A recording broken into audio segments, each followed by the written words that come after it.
Welcome to Uninformed Summary, a podcast where four friends get together and talk about fun and interesting people and their effect. Fairy lives today.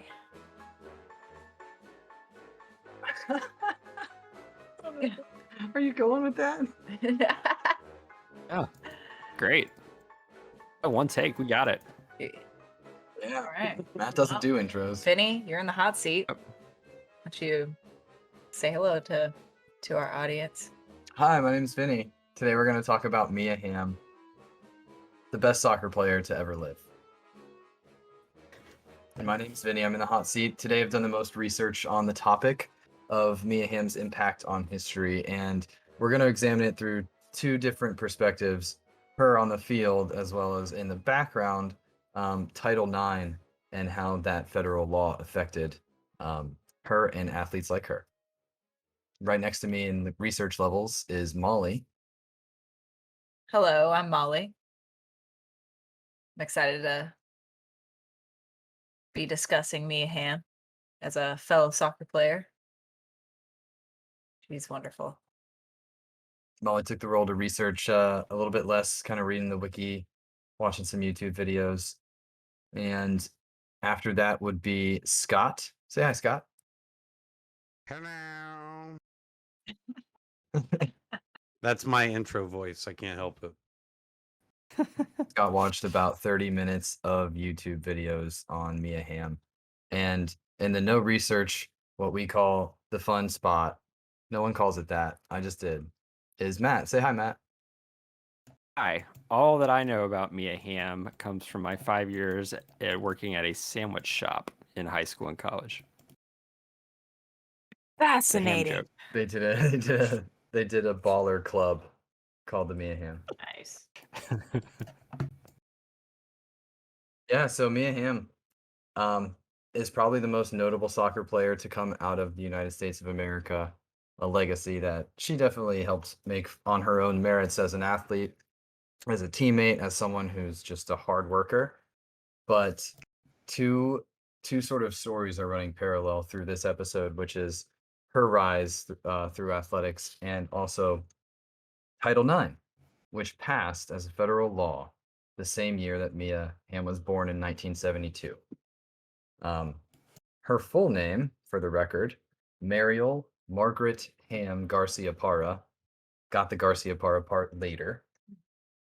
And Mariel is actually her first name, but the nickname came from a family friend named Mia, who is a ballet instructor and like a ballet friend of Mia's mother, Stephanie. So you have her dad, and that's Bill Hamm, and he's an Air Force lieutenant. And he is Mr. America kind of gentleman, you know, really prim and proper, put together, your community pillar. And Stephanie Hamm is Mia's mother, ballet dancer, someone who was a charitable churchgoer, community activist, and sort of volunteer for the less fortunate, and really, really passionate, almost was a nun at one point in her life. So that's the family culture that Mia's born into. Very supportive, very like proud of their children. And they're all athletic. She has brothers and sisters too, some born to the family, some adopted. And we'll get into some of those relationships later. But her impact on history, most importantly, is in 1996. She plays in the first ever Olympic Games to feature female soccer and crushes it. And because of laws like Title IX, she's able to do it, right? So that's where we're going to start, is this little quick side segment to do the background of what is Title IX, this federal law. So yeah, you guys know what Title IX is, right? Legally, yeah. No. No. Yeah, I think there's people who probably never heard of it. It is set up as a provision in the Higher Education Act, which was up for review the same year, 1972, as Mia is born. And what they're doing is adding a key new provision to it, which would become Title IX in the Senate. And these two House reps, their names are Edith Green and Patsy Minsk, or Minsk. Minsk. That is hard to say. Patsy Minsk and Edith Green. They originally authored this provision and sent it through the Senate to be passed into the Higher Education Act. What this was going to do was going to finally stop the discrimination of females in federally funded program sports and activities and groups. Things like if your school or college took federal funding, now you had to let females access that in the same program as men. This is groundbreaking, because up to now it's just excluded. Yeah. Women were definitely treated as second-class citizens in this regard. And if a female wanted to be an athlete on the same stage as a man, it wasn't really going to happen because of those cultural impositions, right? Title IX was going to fix to change that. Well, God damn And- it, co-coach.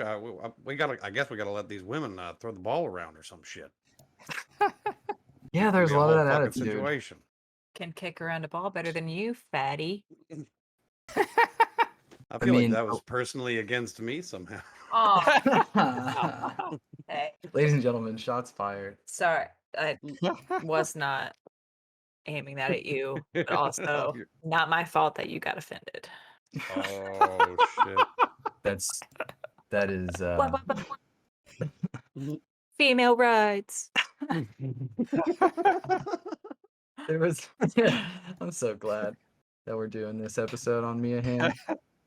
The Title IX provision was read into the record with a lot of different supports. One particular senator, Burge Bay, is out of Indiana, and he took an excellent an absolute stance of I'm super for this. And in regards to this Title IX provision, he said the following, which I want to read in because I think it's really important.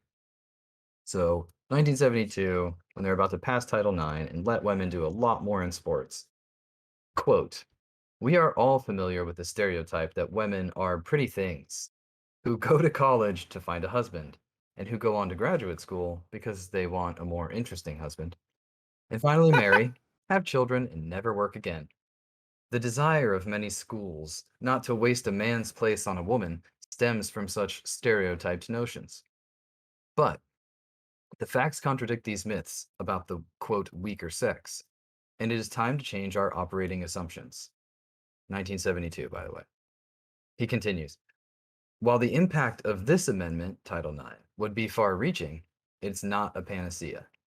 It is, however, an important first step in the effort to provide for the women of America something that is rightfully theirs, an equal chance to attend the schools of their choice, to develop the skills they want, and to apply those skills with the knowledge that they will have a fair chance to secure the jobs of their choice with equal pay for equal work." 1972. He is from Indiana.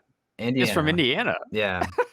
Yeah. Isn't that insane? 1972. Well, this is also after civil rights is legislation, right, is taking all these concerns into account. Well, yeah, and everywhere women's rights are being taken into account.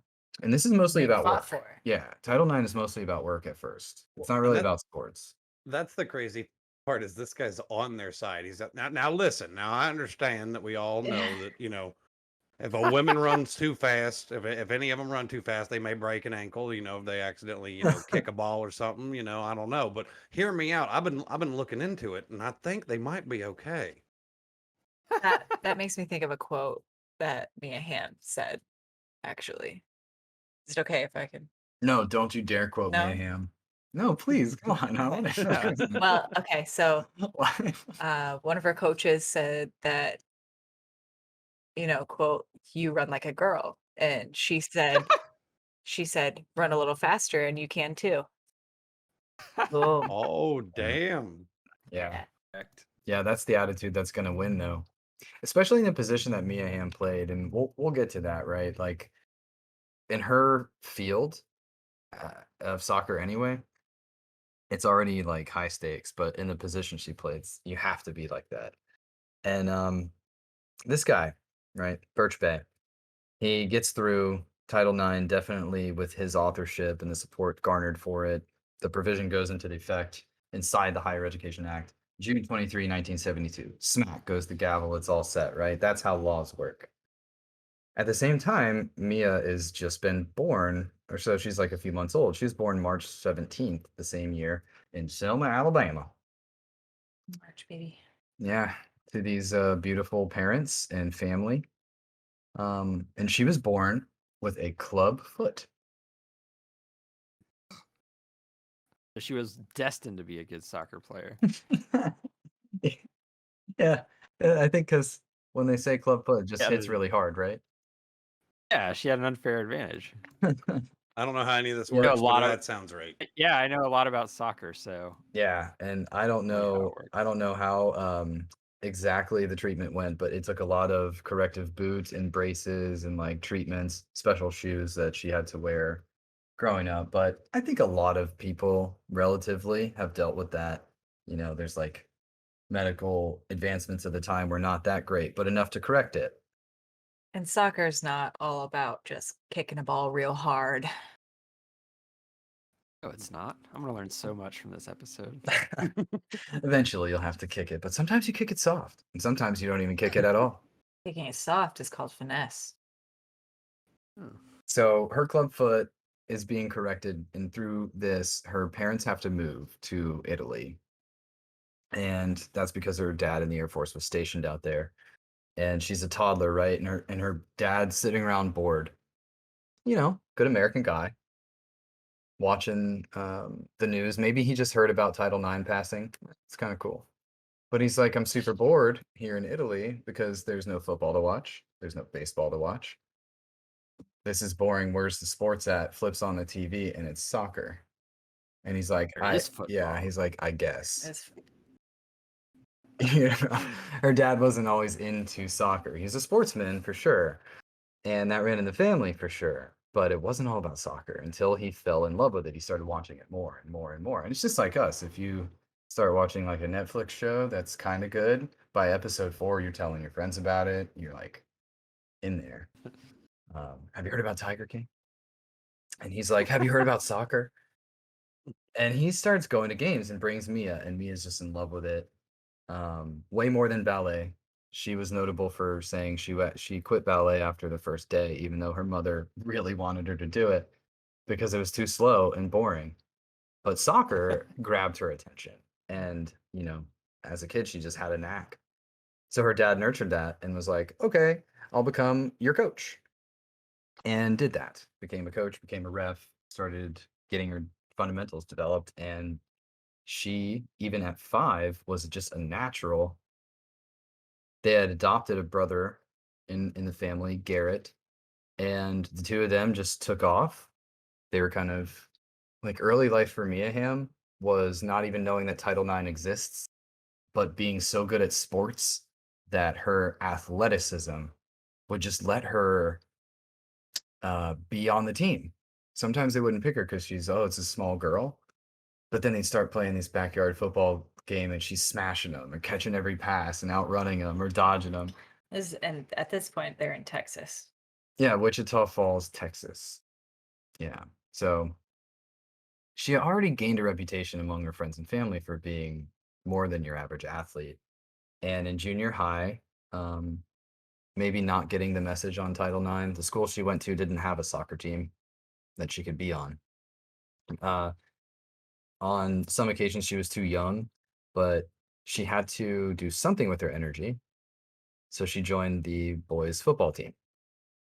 I have a girl that I played on a club team with who played football at her high school on the boys' team. In 8th grade, we Yeah. had 2 girls on our team. Yeah, this was American pretty football. rare in her time. And as rare as it is now, I would think it was even more challenging for the coach at the time. But interestingly, in this book, which I'll source a little bit later, for the ones who actually convinced the coach, like, hey, hold on. I mean, I know, man. she's a girl and stuff, coach. But she's really good. She beats us, and she proved it, right? So Well, it's very unfortunate that back then, I mean, females were treated like airbud.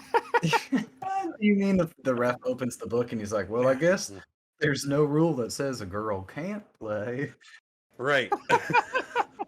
Oh yeah, yeah, it's true. You know, it was more so tomboy was an insult in many aspects back then. Definitely not something to be praised, but she shook that mantle quick when she would catch the winning Hail Mary pass and run it, swiftly beyond anyone's ability to chase her. She just did that. Um, and then she's 14 years old now. It's like high school.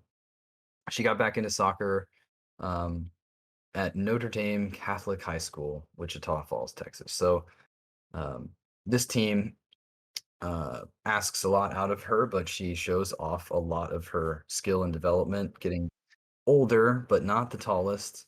She would only grow to be 5'5", which isn't the tallest, but enough to really start commanding a presence on the field. And she's scouted, right?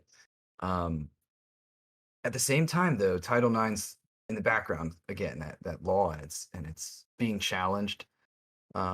There was initially, like I said, this Title IX was about workplace, right? Equality.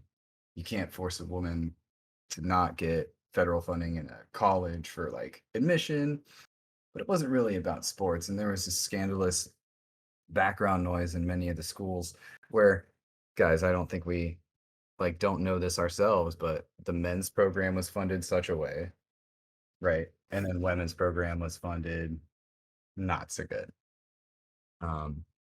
And in this Right. year, yeah, in 88, it's a little bit later, but it'll be challenged to really open up those floodgates and get the funding that Mia Hamm is gonna and other people like her are gonna use to get into college sports.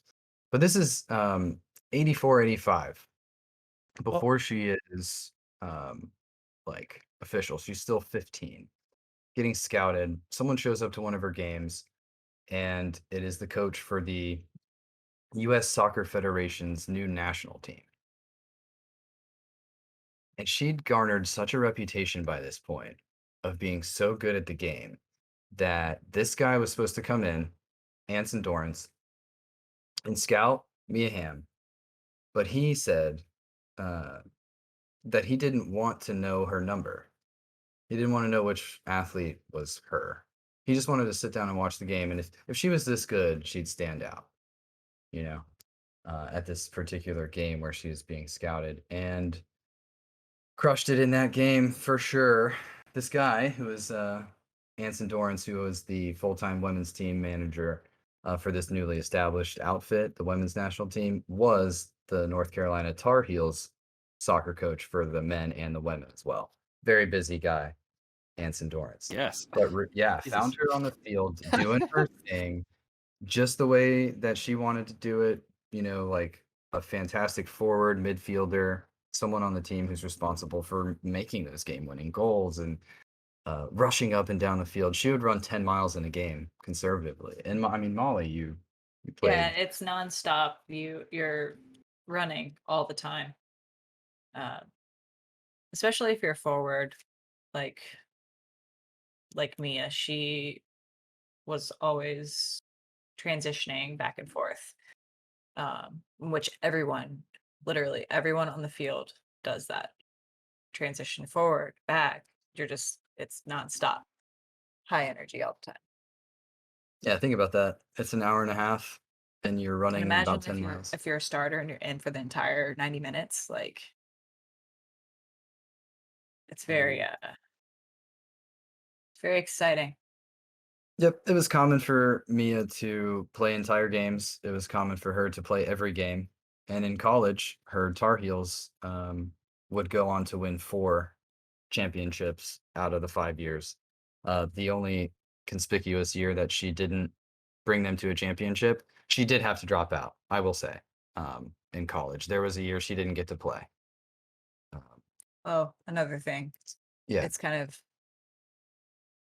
of worth mentioning. She her number is 9. It's true. It is a number she is notable for wearing. Um, Hmm. in the Tar Heels, she wore 19, and they actually retired it after her. She was that good, where they're like, oh man, Wow. nobody gets to wear 19. Yeah. Out of North Carolina for ladies soccer. And the year she dropped out of it for a year is like, oh man, I can't play, guys. I'm sorry, because I have to go do this new thing because it's 1991. And oh, the FIFA Women's World Cup just got created and they want me to play. And I'm the youngest player that's been invited to go. So I have to leave college real quick. Oops. And go do the World Cup. First ever. And this is like, Mm, Christmas. stack them up by now. How many first evers has she had, right? Already. First ever girl on the junior high boys team or whatever. And then all these, she has these fantastic teen athlete records. And now they want to pull her out of college so she can participate on the world stage, making history here as the youngest player in the first Women's World Cup. And they win it with Mia. It was a really tense competition, but it was a small one. Bet you guys know why. Small compared to the males World Cups, right? Less publication, less pressers, less money, less funding, less games, less competition. But these women treated it just as seriously. Dude, I would much rather watch women's soccer than men's soccer. Because when the men are just a bunch of floppy babies playing soccer. Where You- Yeah, but can the women dunk though? Well, hey Matt, I might answer that. irrelevant. I might answer that You by don't play saying soccer with your hands, Matt. the highest scoring records in international league play are set up to the year 2013 at least by Mia Hamm and then followed by Abby Wambach, which are 2 US soccer players. The top goals scored international field of play in soccer, male or female. So can they dunk? Well, from like 18 yards and inward, yes. And they've shown that over and over. Their fundamentals actually took them into the and that's a great segue because they proved it on the field that they were worthy of the attention of the world in the World Cup as well as these national events. They were gaining a lot of attention at the same time that Title IX was still facing, a lot of detractors.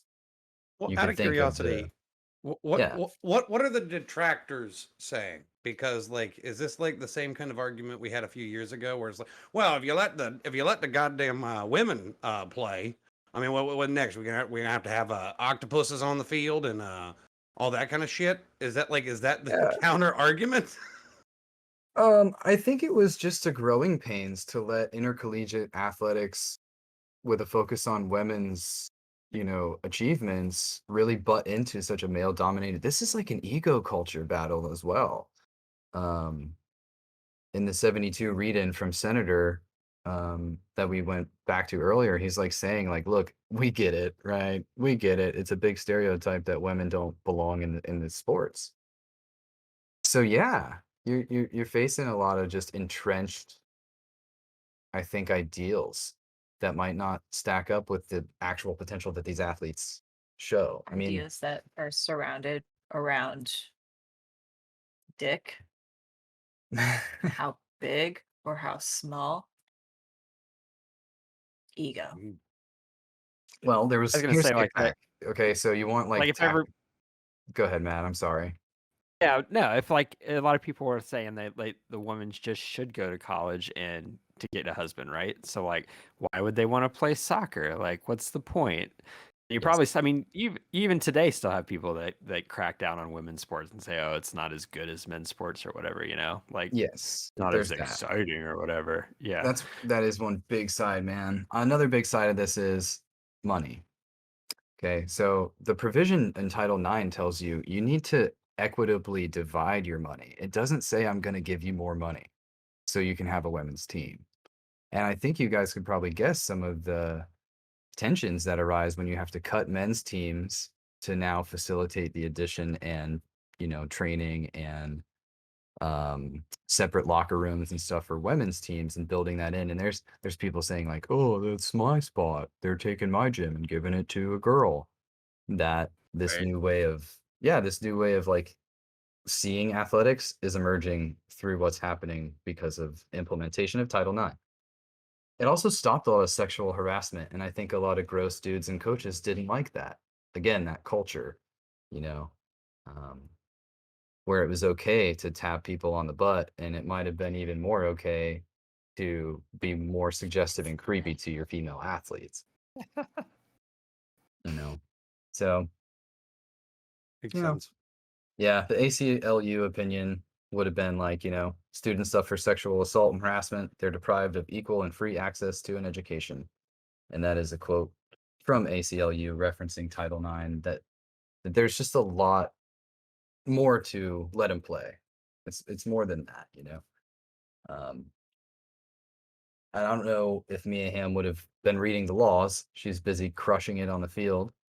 But these two forces, the legislation and the athletes themselves, are kind of working together, right? To show that I think that the last cultural icon that America had in soccer before Mia Hamm is Pele. And that's the references that most of the research brings up. It's 1970 something. They bring in Pele in like the mid 70s. You guys know who he is, right? Even if you're not into soccer. Yeah.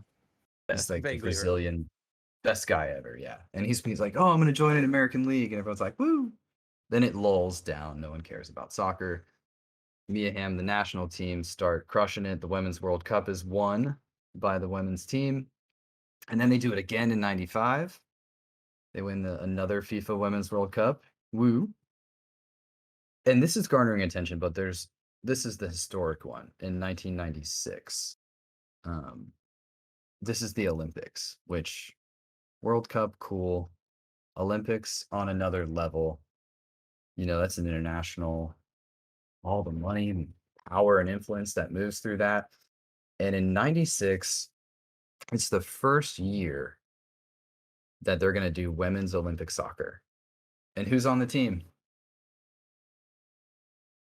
I'm hoping it's Mia. Mia Okay. Hamm is on the team. Absolutely. She's playing forward. I was gonna say Mia Hamm. Yeah, she has 3 positions. She's playing forward, she's playing a winger or midfield, depending on how you call it. And her third position, you guys guess.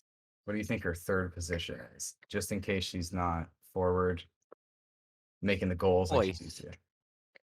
Who said Goalie. goalie? Yes. She was third string What? goalie. Just I in was case, just- yeah. I was just trolling. I didn't think it would be goalie. Yeah, she's a third string goalie for the US women's team. And she actually held her own in a couple matches where she had to be subbed in to play goalie. I was gonna guess kicker. That's grossly oversimplified. Okay. We're all kickers, Scott. Okay. I'm learning. I'm getting the gist of this for sure. So it's pumped, man. They're in Georgia's Stanford Stadium, the university where the football team plays. Talk about guy space, girl space, which is, dominating. Which one will dominate the attention spans, right, of these people? And it shows, like, the quotes from the teammates, like Mia and her team on the bus as they're coming into the game, are like, why is traffic so bad out here? They don't understand it.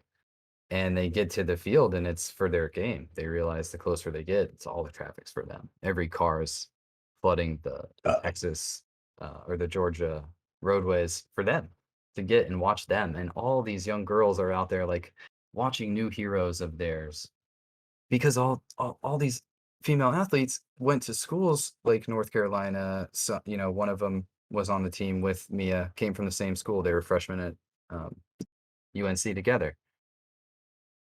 And it was because of Title IX that they had this ability to get into sports and play and get on this stage.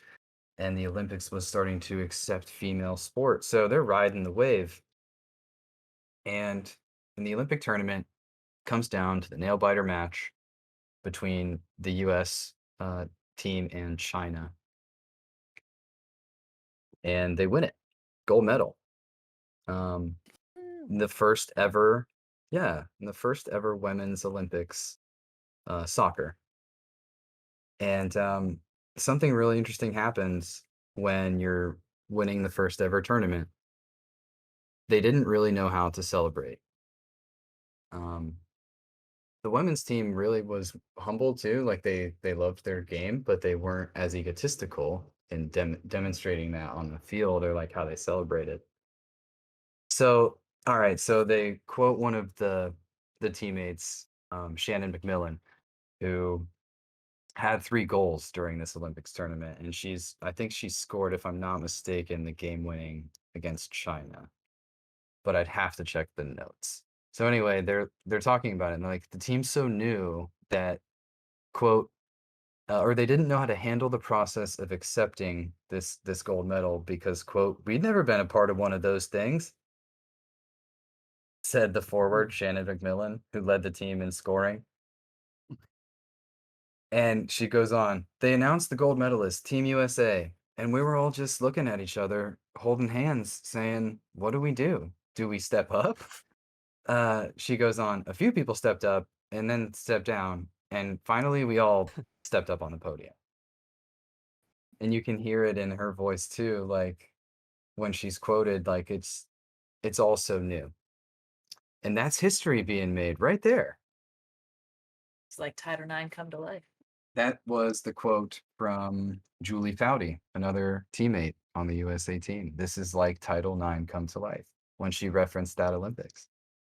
And so these women knew what was in the background. They knew what was kind of pushing them was some of the representatives and the everyday people trying to make space that they needed to prove their dominance in the field. And they were going on and winning way more than the men's team, scoring way more than the men's team, in the USA, right? And they were capturing victories at way higher rate and being paid nothing or way less. Yeah. Yeah. Talk about Title IX and equity and equality, right? So 96, they win the Olympics. You think that would probably give them a raise, right? I feel like I know the answer to this. The good thing is that we're still not dealing with the same problem. That's the important thing. Yeah, we figured it out. Everything's better now. Oh, best laid plans. No, to be frank, they didn't get the big lifestyle adjustment in terms of economics that they might have deserved for garnering all this advertisement, right? Who's making money? Gatorade. Who's making money? Pepsi. The Olympic Commission is, all the people building the hotels, and, the whole atmosphere brings all this in. But the ladies still, after this, Mia's on the team, national team, $85,000 a year. Not the worst salary. It's more than I make.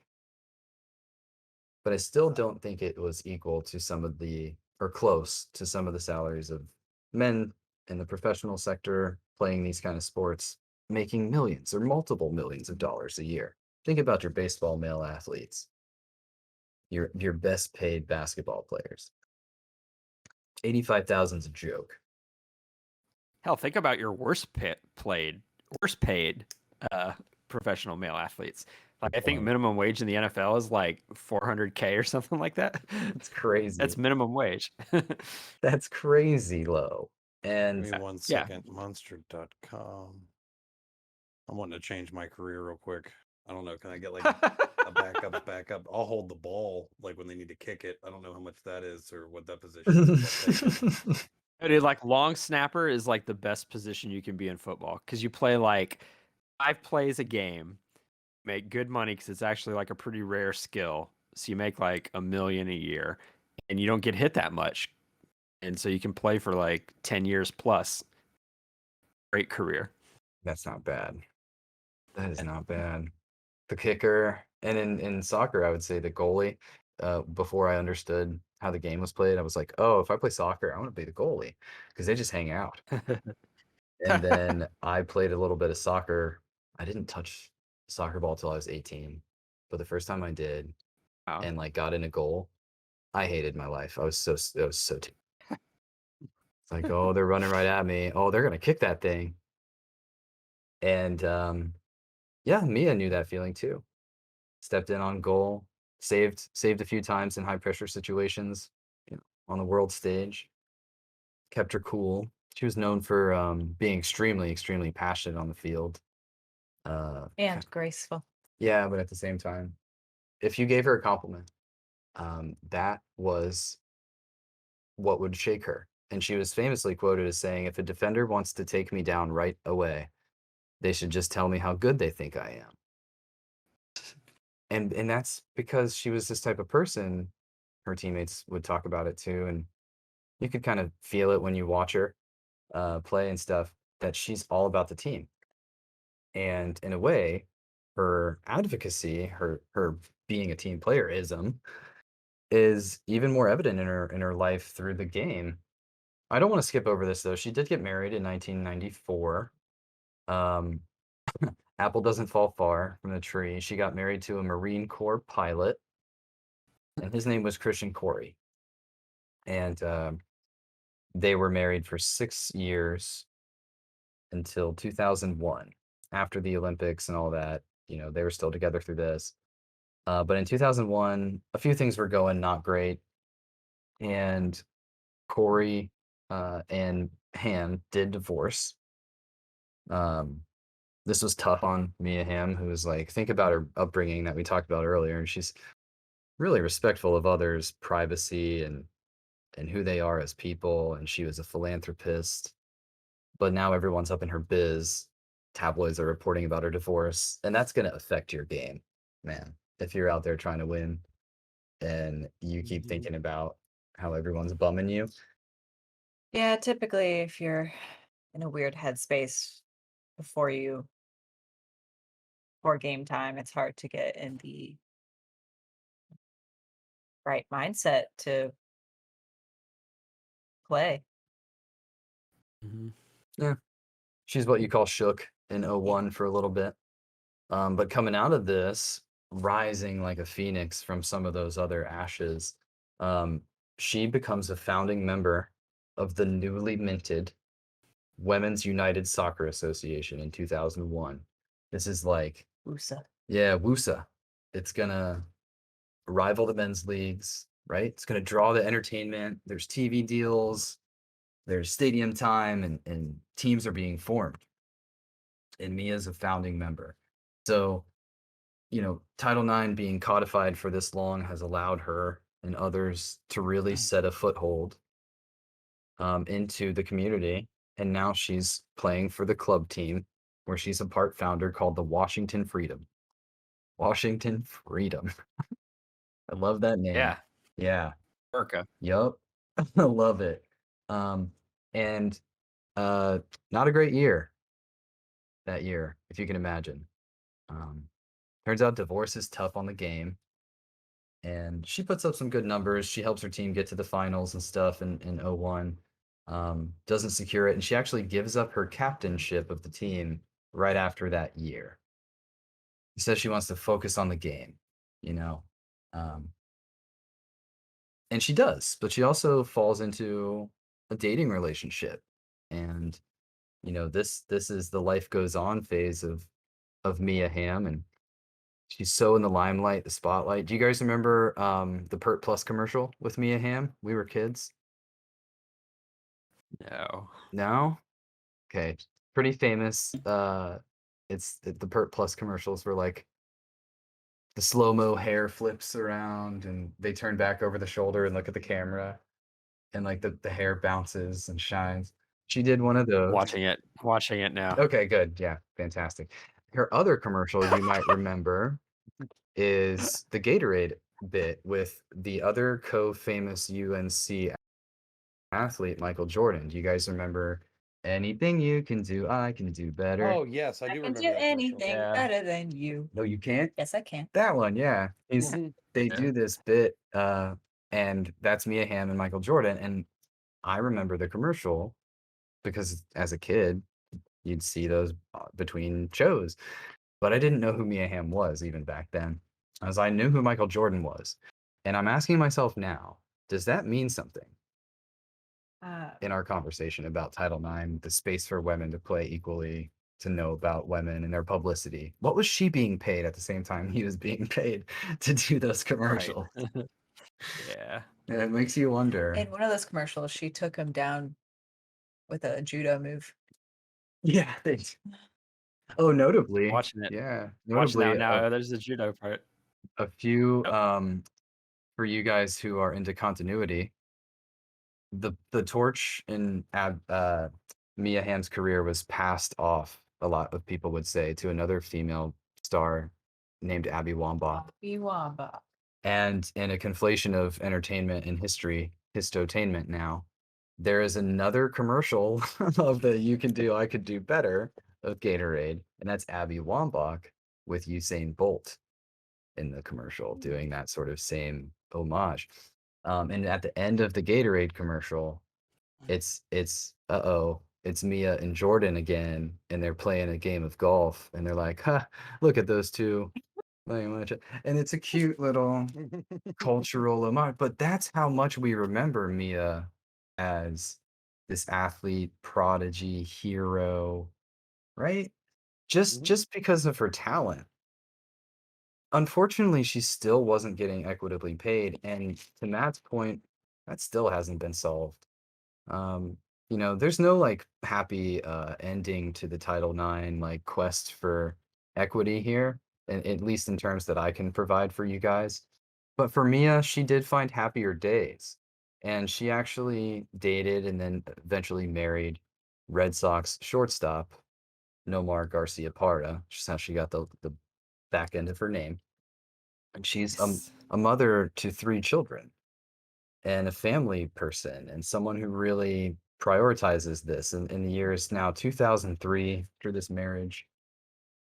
And she faces um, a really interesting moment. She's already done so much in her life, right? She has founded by now, if I back up a bit, 1999, she founded the Mia Hamm Foundation, um, which spoke to her love of family. It was dedicated to her brother, who unfortunately died of a rare blood disease. So the foundation spoke to that, raised money for treating that blood disease, and also for women in sports. And to this day, if you go to the Mia Hamm Foundation webpage, there's an entire section devoted to how Title IX um, empowers women athletes and how Mia's foundation steers women towards applying for Title IX grant applications and the whole deal. Huge advocate for it. So she became, in her later life, someone who used her influence and voice to advocate for the same bill that was, passed on the same day, or not the same day, but in the same year. That would have been crazy. But on the same year that she was born, this thing called Title IX. Now she supports it. The foundation just did its 20th anniversary in 2019. They do all kinds of events that both attract young women to sport and to business, and then empower He them. does an annual soccer game just with like celebrities or whatever, her fellow players, I guess. But still keeping it up, still keeping up with the Yep. love of soccer. What It ever goes is away. now 49 years old, I think, if that's the right math. To this, this day, present day. She had this amazing stat of by the end of her career. So it's 2003, she's married, up on up and up, right? And then she's going to play in the 2004 Athens Olympics. No sweat. She already was under pressure in 96, the first time the whole world was watching, first ever women's Olympics, right? So she goes and they predictably do a great job in Athens, and she announces her retirement from the sport in 2004 after those games, shortly after, rather, and is leading in goals all time, like I mentioned before, 158 goals, the most scored ever on the international soccer stage by anyone, male or female, at this time.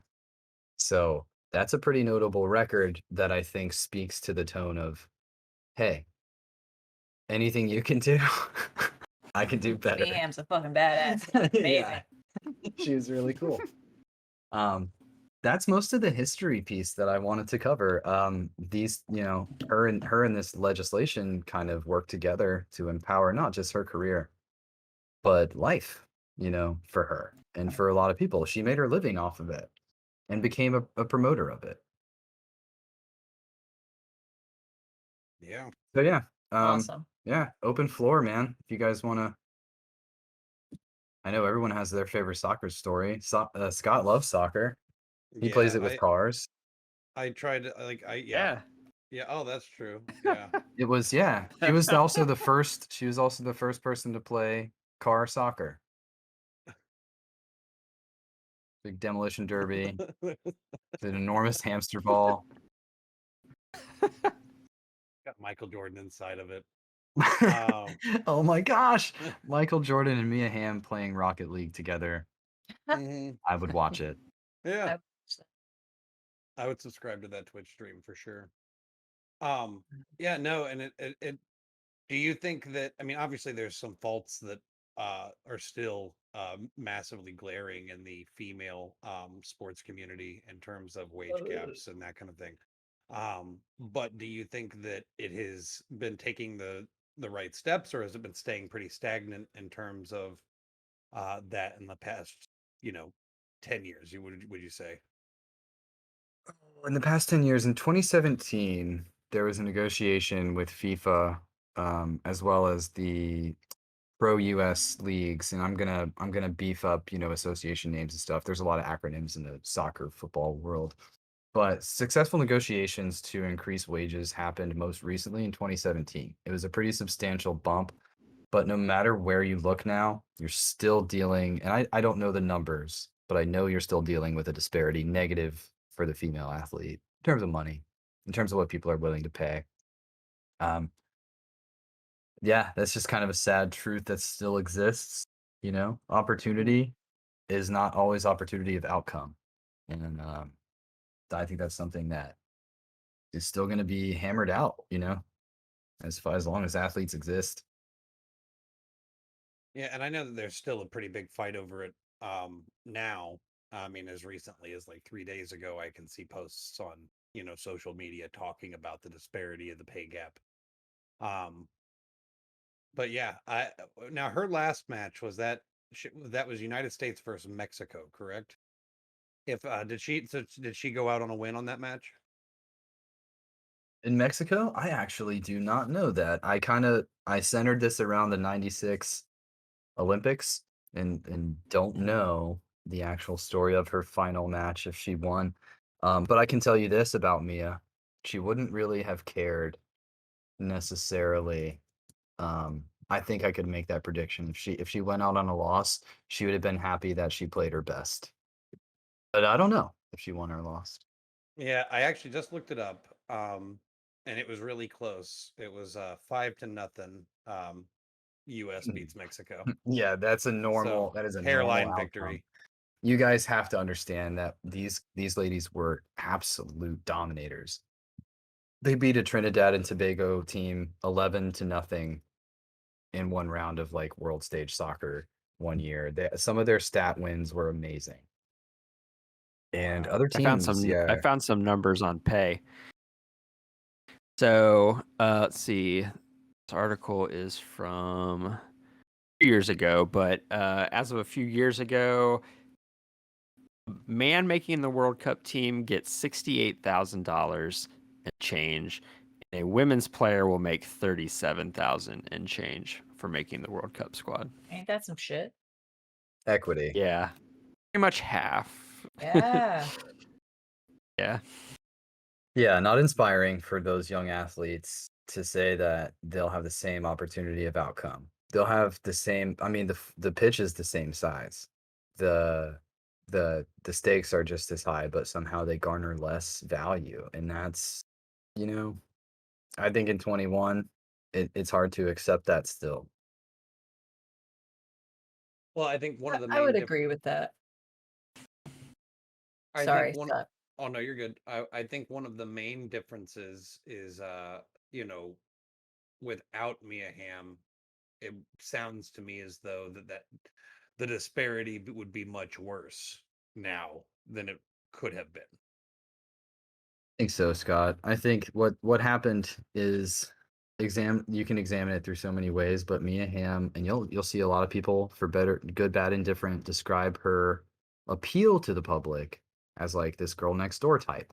And to speak to this more, here's some things that Mia Hamm hated on record.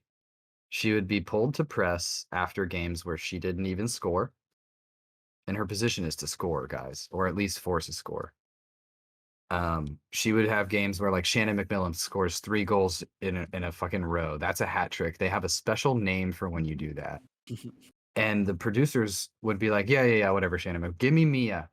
Send Mia out here to talk to the cameras, because she had the look and the vivacious face and the energy, and she was, quotes, girl next door, quote, to so many people that it bugged her. It would work against her sometimes because she wanted to be with her team, but the team had to take the bus back, and she was stuck in the studio doing TV spots, missing her team. Isn't that fucking funny? All she wanted to do was be with them because she cared about them. She didn't want to be on TV. She hated fame. Not hated. She used it to her advantage. I shouldn't say she hated it. But I think she was bothered by it versus the feeling of actually being on the field. She would have taken anonymity over fame, I wonder. I wonder if she would have said, "Don't look at me, look at my amazing teammates." Hmm. She wrote a book. She did write a couple of books.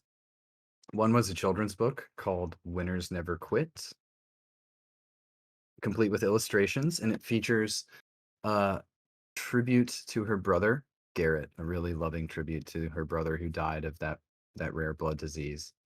And she kind of ties up some loose ends in the book about her relationship with her brother. So that said, she wrote another book called Go for the Goal: A Champion's Guide to Winning in Soccer and Life. Sounds like one of those co-written books where someone ghostwrites a bunch of stuff. I'm sure it was. Yeah. This is not to take away from Mia Hamm, but she is a busy person. No, they all do it. And Yep. if I got famous and I could make millions of dollars by having somebody ghostwrite a book about me, I would fucking do it. Yep. And she's busy, right? Like she's also Yeah. she's on the board of an Italian soccer club called AS Roma. Okay, she's an ambassador for a little club called FC Barcelona, and is a co-owner of Los Angeles FC, the American LA football team, soccer team. So, other impacts in culture and history she had. She's so busy, she can get ghost wrote.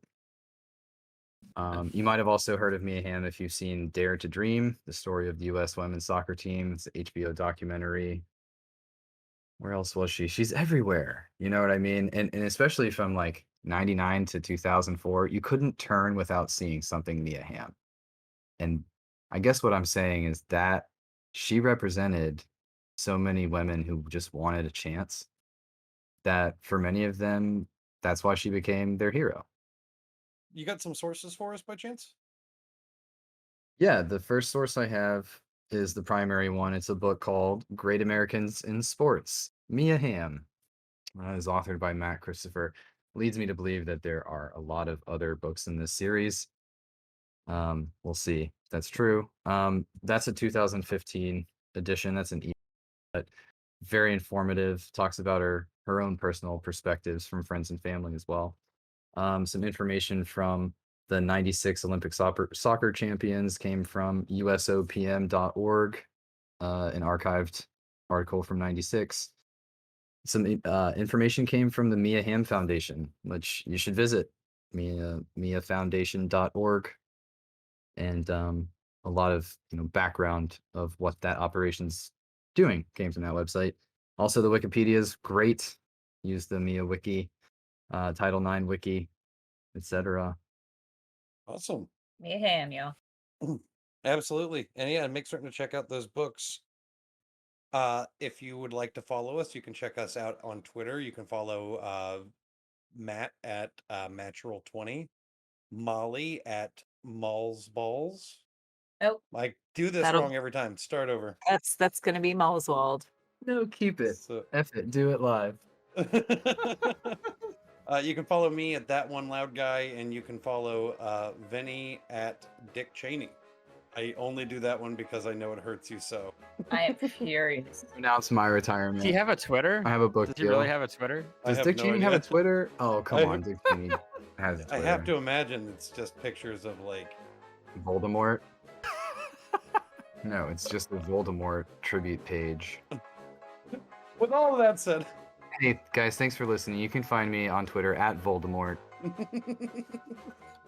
Thanks again. Don't forget to like and subscribe. Don't forget to like and subscribe. Thank you guys so much. Peace. Bye. Bye. Marcus Aurelius didn't have a nice forehead either. He was busy. Jesus, you're going to talk about all the historical figures that I want to have sex with, aren't you?